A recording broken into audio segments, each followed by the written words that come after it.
ئەمجارە لە بەرنامەی چ باسا ئیش لەسەر ئەم بابەتە گرنگە دەکەم.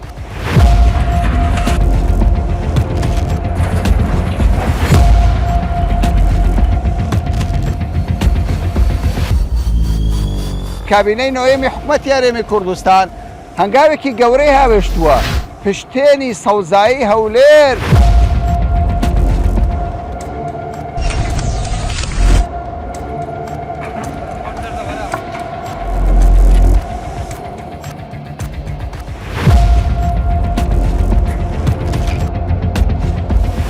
ببینن ئەو هەموو کرێکارە لێرە کار دەکەن، خەریکی جوانکردنی هەولێرن بە پانتایی 2 کیلۆمەتر ئەو ئەلیرەوە ئەو تەلەی دەبینن هەر چوار دەوری هەولێر دەبێتە ئەم تەلە لە پاشەوی دار زەیتون دار فستەخ بە پانتایی 2 کیلۆمەتر وە دەسوڕێتەوە لە چوار دەوری هەولێر.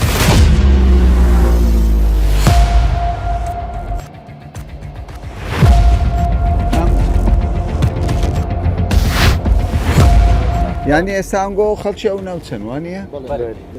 ئەو ماڵی تۆ لی دەژیان بۆ کەیف و سەیر دەژیم ئەوە نزیکەی 2 ساڵی تەواوە تێدامە 2 ساڵی 2 ساڵە بەڵێ هیچ شوێنشکە کارە بە حکومەت بۆی ڕاکێشاوی؟ ناوەڵە تقریبان کەرتی تایبەتە ئەو برادری لە خۆ ڕاشایە و زراعەتی بی لێە جا بەزاریش نەماندا باشە بەس بخوا من پێم بڵێ من ئێستا هاتم ئاوەدانیم نەبینی من بە تەفاصیل دەتوانم پێت بڵێم زیاتر لە 8 ماڵ بە تەواوەتی تێدایە 8 ماڵ بەبێ ئەوە هیچ شوێنشکەشیان هەبی چەندیشی چۆلە تقریبان دویان سییان لە خۆیان ئێواران دێن جمعان دێن بەس پێم بڵێت خۆ کە ئێوە خانیتان کردێرە بە قانونی کردیتە قانونی کردیتمان و بەڕسمی کردیت شارەوانی هاتیە نا تاپۆنیە تاپۆنیە حەقەن تاپۆنیە شارەوانی هاتیە وەکو تەجاوز ناتوان بڵێم تەجاوزە ئەوانە تاپۆ نەبێ دەبێ غير قانوني بيونيا دبي غير قانوني بواسطه موافقه والله بواسطه شنيا هل حكومات له خوي اوانه ديارة لاستواني زياتر لا تقريبا لا دواي 2004 دورة او شويه دروس كراوله تا دواي تاردو او برادري تنشت من هم تقريبا 8 مانغا خان وقت تو كرديا يعني برقه بيدراني حكومتها مسؤولتان سنه كرديا والله من حتى تقريبا 6 دفتر للسرخومه بمصرف وايل ما عندي بوني منو عمل له كريكار وبرادر ودوست او لو سيان بيغوتي اسا دلين بروجكت دكويت ناو بشتي سوزا دكيت ناوي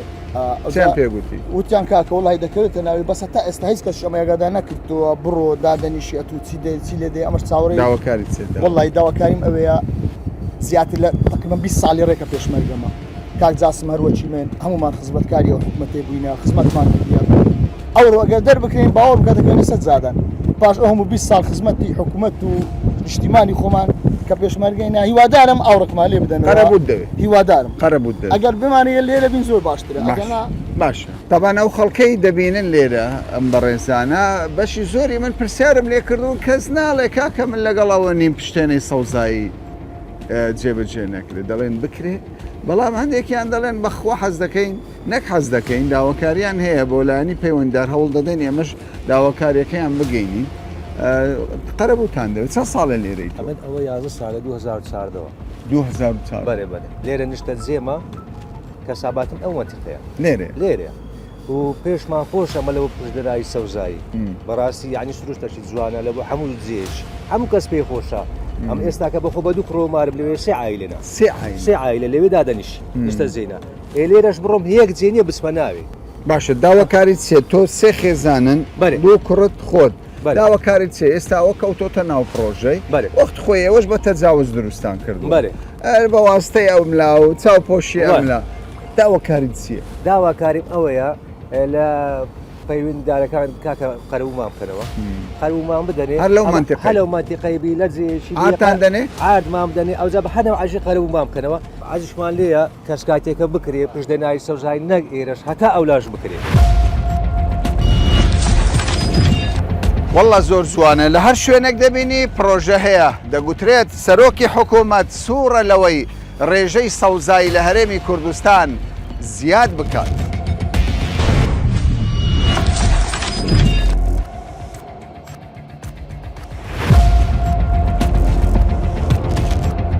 کاکیوە لێرە چ ڕوو دەدات ئەو پرۆژەیە چییە؟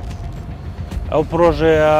دروستکردنی پارکێکی گەورەیە لە شوێنی گوندی ڕەشچین دروست دەکرێتن لەسەر ڕاستپاردەی ڕێزدار مەسرور بارزانی بە مەبەستی زیادکردنی ڕێژەی سەوزایی و زیادکردنی کارگەی ئۆکسیزین لە ناو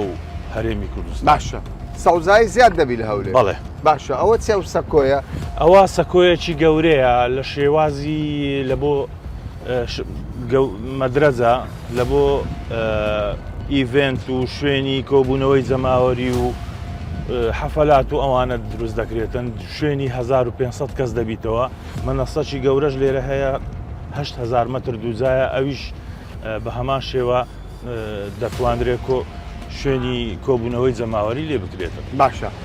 داری باشی لێ دەچینن؟ بەڵێ داری زۆر جوان و گەورەی لێ دەچێنرێت دارەکانیش هەمووی لە وڵاتی ئیتالیا و ئیسپانیا و تورکیا و ئەوانە دێتن لەو شوێنانە دێت. بەڵێ ئاوەکە چۆن دابین دەکرێت؟ ئاوەکە دوو بیری گەورەمان هەیە بە قوڵایی 550 متر توانایی دوو خەزانی گەورەمان دانایە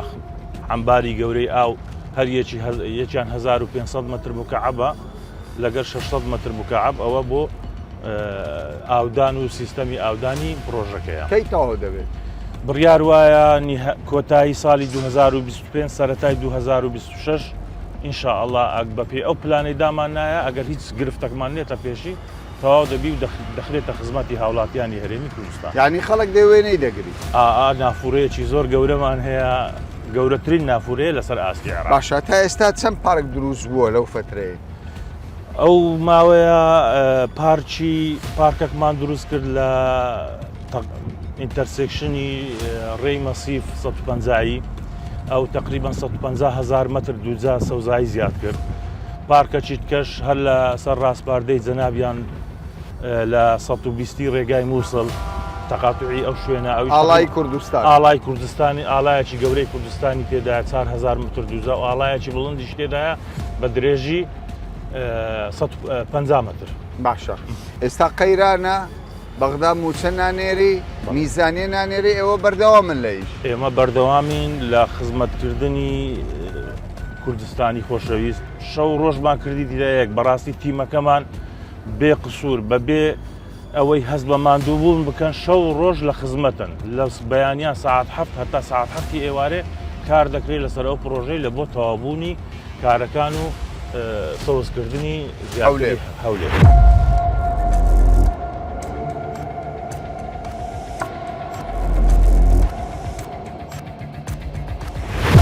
درۆنمان بۆ دێت شوێنەکانمان بردومان دەکرێت بەڵام کوردستان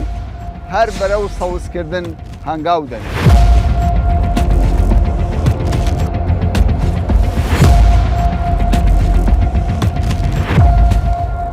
سەیری ئەو هەموو نەمامە جوانانە بکە. من ئێستا لە گەورەترین نەمامگەی هەولێرم کە زۆرترین دار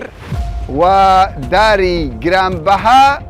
بۆ سەوزکردنی شاری هەولێر دابین دەکات. بەڕاستی شوێنێکی یەکجار جوان.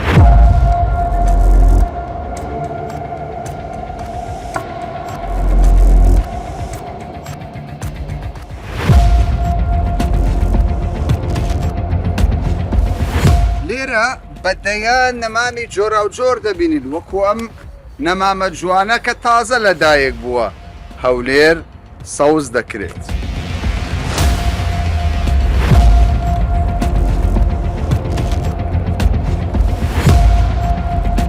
ئێستا من لە شوێنێکم شوێنی دروستکردنی نەمامی تازەیە کە لەدایک دەبێت ئەمانە پێشتر لە دەرەوەدا گرانبەها بوون بەڵام کاک ڕێبین کە ڕۆلێکی باشیە لە سەوزکردنی شاری هەولێر کاک ڕێبین ئێستا ئەوانە هەموو بەرهەمی خۆمان. بڵێ بەخۆ پێشتر پێش قەیرانی دارایی دار و درەخت لە دەروی وڵات داهات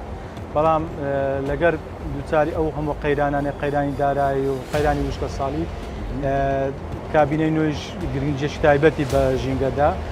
هەوڵی زیاترین ڕێژەی سەوزایمانداوە بوو نەمامگەکانی خۆمان بەگەر خست بە تایبەت ئەو نەمامگە نمونەیە کە ساڵانە ڕێژەکی زۆر لە دار و درەخت بەرهەم دەین بەرهەمی خۆمانە هەمووی بەرهەمی خۆمانە بەڵێ کەوایە ئەتیمادمان لەسەر خۆمان کرد. بڵێ زیاتر ئەو دارانە دەچیندرێکەوە تەحملی کەش و هەوای شاری هەولێر دەکات جیاوازە. بڵێ تەحملی گەرمایەکەی دەکات تەحملی سەرمایەکەی دەکات و لەگەر تۆز و خۆرەکەش مقاومە بێت. باشە دەڵێن ڕێژەی سەوزایی لە پارێزگاکانی هەرێمی کوردستان دیار نییە هەرچەندە ئێمە لە ناوەڕاست و باشووری عێراق زۆر پێشکەوتووی بەڵام لە هەولێر نازانین چەندە کە ئێستا خۆی پێوەەر زۆرە تهدیدی ڕێژەکەی دەکاتن چکە ڕێژەی دانیشتوان تەحکم بە ژینگەکەی دەکاتن هەروەها مۆلیدات و سەر ئەوان هەمووی تەحکم دەکات ئەو پێوەرە ئێمە بە هەندمان وەرگرتیە ژمارە و قەبارەی دارەکانن کەەوە بە پێوەری ڕووبەر نزیکی 120 لە ماوەی کابینە نۆتوانیمان ڕێژەی 102 زیاد بکەینەوە ڕێژەیە ینی پێشتر 70 و ئێستا گەیشتۆ تقریبان گەیشتە 120 لە سنووری سەرۆکاتی شارێوانی هەولێر لە ناو پارێزگای هەولێر گرینگە سەوزاینە ناو شارەکە زۆر گرنگە ئەوەی کە گرنجێکی تایبەتی هەیە لە بۆ خۆی تەندروستی مرۆڤەکان بە خۆشحاڵیەوە ئەو دوو پرۆژەی زۆر گرنجیش یارمەتی دەرنکەوە دارەکان زیاتر گەشە بکەنکەوە لە ماوەی ڕابردوو پرۆژەی ڕۆناچیکەوە بۆ هۆکارەوەی 2200 مۆلیدە بگژێتەوە کە ئەو مۆلیدانە زۆری لەسەر زەوی بەڕێگە سەوزایی دانرا بوو ئێستا گژێنرایەوە واروەها دروستکردنی ئەو پۆندانە و هینانی ئاو کەوا نزیکی 1000 بیریش دەبژێتەوە ئاوی ژێرزەوی هەردەستەوە تاسیر دەکاتن لە بۆ گەشەکردنی سەوزایی. باشە بەڕێزانم ببینن ئەو عارەقەیە کە ئێستا من عارەقەیەکی زۆر دەکەم ئەمە کە شۆوای ئێرە چەندە دەرەوەش گەرمە بەڵام ئەمانە هەموو ئەو نەمامانە دەبێت شوێنی تایبەت بێت چەندە مامتان بەرهەم هێناوە ساڵانە نزیکی 100,000 دار بەرهەم دێنین بەڵێ نزیکی 150,000 گوڵش بەرهەم دێنین گوڵەکان لە بینی مەوسمی و دائیمیە ئەو دارانەش ڕێژەک لە سنووری سەرۆکاتی شارەوانی هەولێر دەچیندرێت و ڕێژە چیش دەدرێتە هاوڵاتیان بە خۆڕایی ڕێژە چیش تەوزیعی سەر شارەوانیەکانی دەرەوەی سنووری سەرۆکاتی شارەوانی هەولێر واروە هەر فەرمانگەیەک لە سنووری سەرۆکاتی شارەوانی هەولێر پێویستی پێ هەبێتن ئێمە نەمامەکانیان بە خۆڕایی بدەین.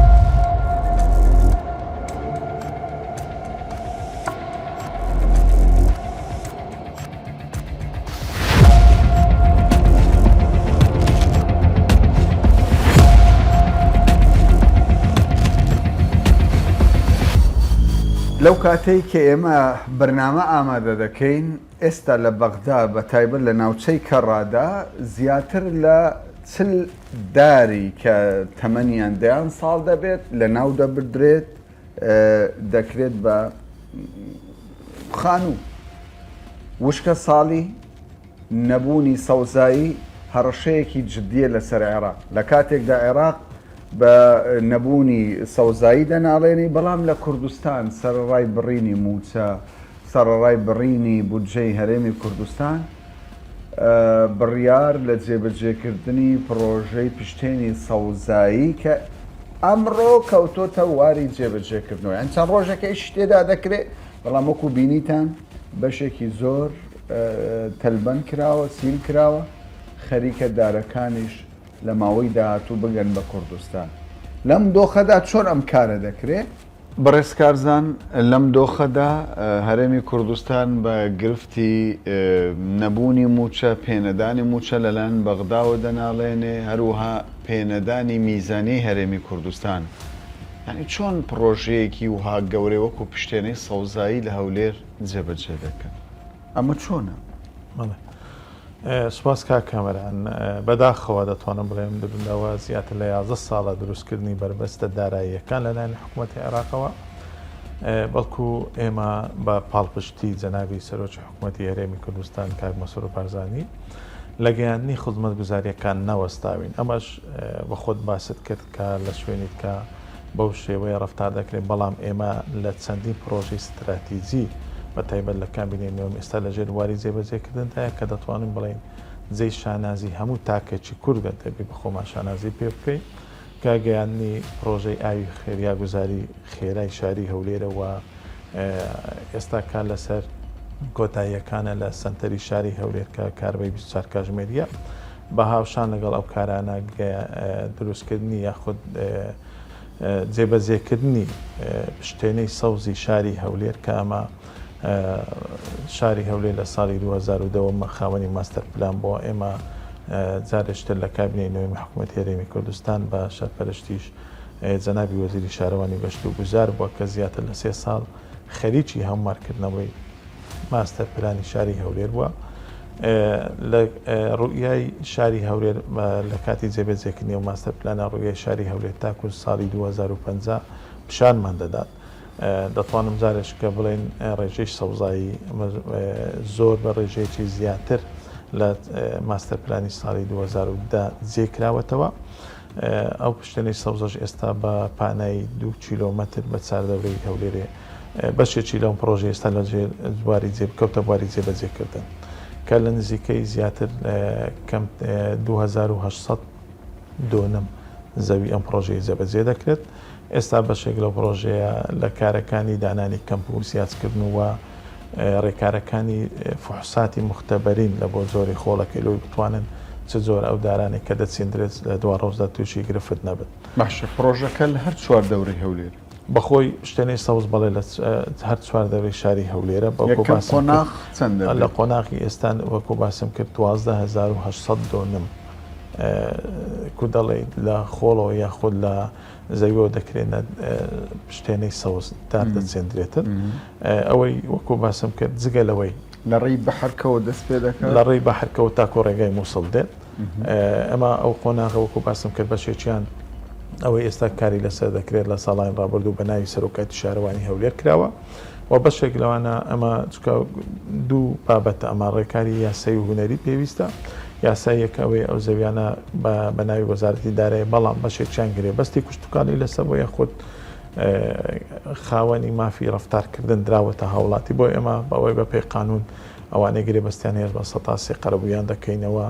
جگە لە دامەزراوە کوشتتوکاڵیەکانیان بە پارە دەخەم نێدێت هەروە ئەوانەی کە مافی ڕفتارکردنیان لەسەر زەویەکان هەبووە ڕێژەی 12 قەرەبوو دەکرێنەوە. دواتر لەمەش ئەوەی وەکو باسم کرد ئەوەی ئێستا لە ژێر جێبەجێکردنتایە ببوونە کاکارزەم ئەوەندەی من ئەو شوێنم بەسەر کردەوە خەڵکێک هەیە داوای قەرەبوو دەکا تەنانەت ئەو کەسانن کە لە پێشوودا بە تەجاوزیش ئەو کارەیان کردو هەندێکش گرێ بەستیان هەیە ئێوە بەنیازن قەرەبووی ئەو خەڵکانە بکەنەوە یاخود بەپێی یاسا مامەڵەیان لەگەڵدا دەکەن. ئێمە یاسای ژمارە 3 ساڵی 2018مان هەیە کە تەواوی ڕوونکردنەوەی داوە لەسەر ئەو بابەتانەی سێدە ڕۆیدا بەپێی ئەو یاسا ئێمە مامەڵەیان لەگەڵ دەکەیت. بەڵام ئێمە کۆکو لایەنە پەیوەندی دارەکان وەکو پارێزگای هەولێر و جەنابی وەزیری شارەوانی گەشتوی گوزار کۆبوونەوەی فەرمیمان کردووە هەموو لایەنە پەیوەندی دارەکان تێدا بوونە لۆی بتوانین چ بەڕێوەبەری بەلایەتی گشتی کوشتتوکاری هەولێر و قایمقامی هەولێر و ئێمەشی هەموو وەکو باسم کە و جیهەتانە ئاگادارکراینەوە کە پێکەوە هاوکار دەبینەوەی ئەوانەی مافەچیان هەبی لێ نەگەڕین مافیان بوو ئەوەی مافی هەبێ بەدڵنیاییەوە بەدڵنیاییەوە قەرەوە خۆی وەردەگرێت. باش ئەوەندەی من ئاگادار بم چاوەڕێ دەکرێت زۆرترین لەو دارانەی کە دەچێندرێ زەیتون بن بەشێکیشی فستقبی کە تا چەند ئەمە ڕاستە. بەڵێ وەکو باسم کرد ئەمە ئێستا لە فحوساتی مختبەری لە بۆ زۆری توربەکەنە چکە بزانم زەیتونیژنەوەی زۆرە و هەروەدا فستەقیش لەوەی بتوانین ئەو خۆڵە بەکە ینی چ دارێک گونجاوە لە بۆ وێندەر ئێستا لەو ڕێکارانەدانا بەڵام بەدڵنیاییەوە ئەو دار زەیتونە دوای چاندنیان بەرهەمیان دەبێتەوە بەرهەمانە جارش کە کار لەسەوە کراوە کەمەش دەتوانم بڵێن بە سەدان هەلی کار لە سنتەری شار زیاد دەکاتن لەوەی بتوانن جارش کە سوود لەو بەربوومە وەربژێت کە بەرهەمی دەهێنێت.